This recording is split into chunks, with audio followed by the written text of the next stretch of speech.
Ayan, nandito na tayo sa Philippine Airlines. Mag-check-in lang po.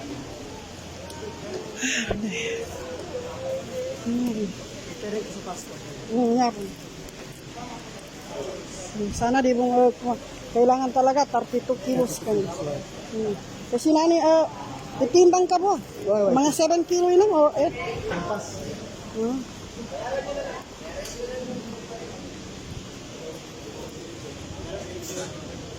10 kilos. 10 kilo? Wala, sobra. Ah. Bali, renta pa niya. Sana di mo ma-over.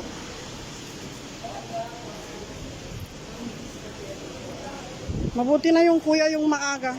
Kasi, Isa pagka, oo. pag hindi na aeroplano magdakan ka, mahirapan ka magbawas. Oo, magbawas tapos maghabol sa pamilya dyan sa labas. Agad ba? Oo.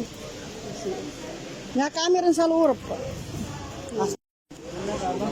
Kaya nakita niyo mga kapatid, nakabawas na naman ako ng mga kasi mas naano ko pa yung mga padala sa akin.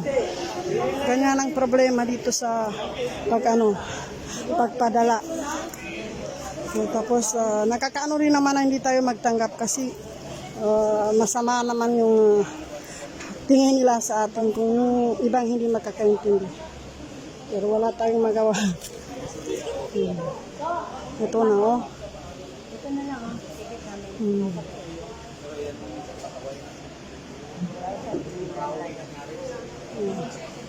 Ito yung problema mga kapatid dito sa airport. 32 lang check-in niya mo. 32. Hindi rin maabot yung 40, ha? Alhamdulillah. Kasi 40 man yung ano.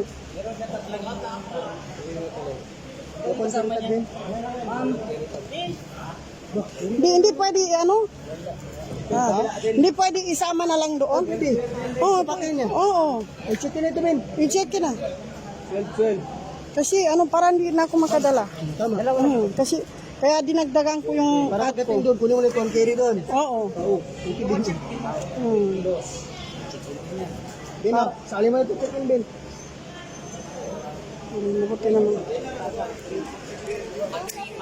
Nandito po. Ito, madala mo rin ito. Pero 1 carry mo ito. Oo.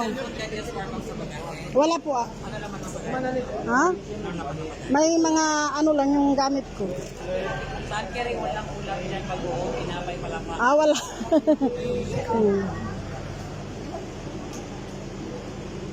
Ayan mga kapatid. Si Mami, dalawang clips na bagay sa likod ng boarding pass. Next. Makuha ko pa doon sa airport.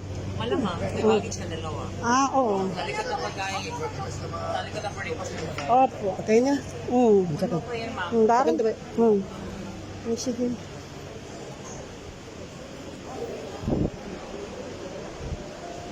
Natin sa boarding pass ito. Para mamaya, dire-diretso ka na ha. 10 pesos.